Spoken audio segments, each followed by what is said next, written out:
Donc, les histiocytoses céphaliques bénignes qui sont caractérisées par de multiples petites papules lisses, rondes ou planes, rouges, jaunâtres ou brunes, principalement localisées au niveau du visage, au niveau de la tête.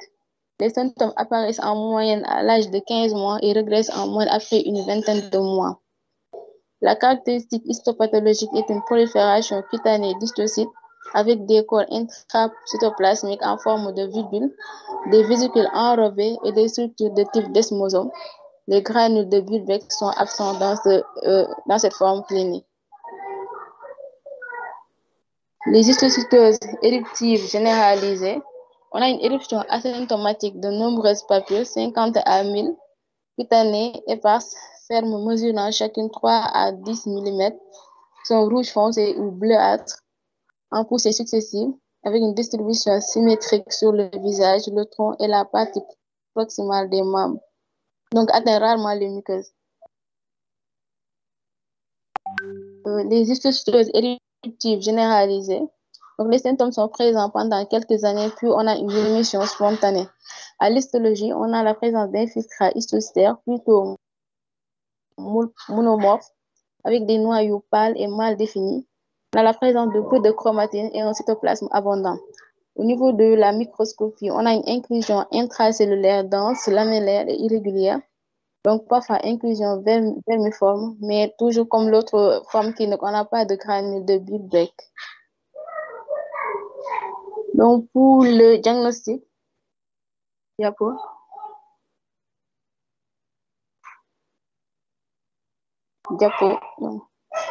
Pour le diagnostic positif, donc le diagnostic d'histocytose repose à la fois sur un contexte clinique compatible et sur la biopsie avec l'examen histologique et immunohistochimique. Donc, on peut considérer comme acceptable un diagnostic clinico-radiologique en cas de lésions osseuses difficilement accessibles. Donc, ici, on a quelques critères de diagnostic histologique de la société histocytaire. Donc, on parle de diagnostic présumé, donc en cas d'histologie en microscopie optique qui confirme la présence d'histocytes. Diagnostic probable au niveau de l'histologie en microscopie optique et deux des marqueurs suivants, à savoir la présence d'adénosine triphosphatase, la présence de protéines S100 ou d'alpha-manosidase et la présence de pinède agglutinine. Donc, diagnostic définitif. L'histologie en microscopie optique est au moins un des deux critères suivants, à savoir la présence de granules de Bulbeck en microscopie électronique, de marquage des cellules pathologiques par l'antigène CD1A. Donc, pour le diagnostic d'extension, un bilan d'extension complet doit être réalisé devant toute forme d'histocytose. Ce bilan doit comporter un examen clinique complet, un bilan biologique minimal, à savoir la numération formée sanguine, un bilan hépatique, un bilan inflammatoire, un bilan urinaire, un bilan d'extension radiologique, et en cas d'atteinte multiviscérale et en fonction des localisations initiales, d'autres examens peuvent être réalisés, à savoir le myélogramme, le scanner thoracique, l'IRM cérébral en cas d'atteinte hypophysaire. Donc, ici, on a quelques diagnostics différentiels des histocytoses en fonction de la localisation.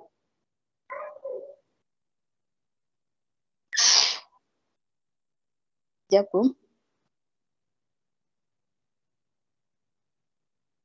Donc, pour le diagnostic étiologique, il s'agit d'une maladie clonale acquise. Donc, la possibilité d'un lien avec des infections virales est apparue pertinente et des liens entre infections virales à Epstein-Barr virus au CMV ont été rapportés. Donc, en cas d'atteinte pulmonaire, un tabagisme passif ou actif chez les adolescents aussi serait incriminé. En 2021, l'implication de la mutation de BRAF V600E et la présence de mutations au sein de la voie des MAP kinases dans l'histocytose langerhans ont été démontrées. Donc, dans la majorité des cas, aucun facteur déclenchant n'est retrouvé. Donc, pour le traitement, le but du traitement est de soulager le patient, de prévenir et traiter les complications et d'arrêter l'extension de la maladie.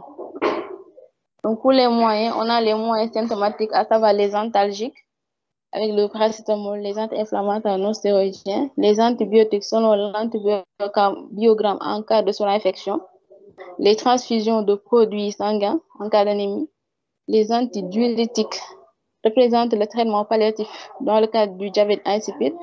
Donc, on utilise souvent un des amino 8-déarginine vasopressine en instillation nasale, soit le cloffibrate en pause à 0,5 à 4 grammes par jour.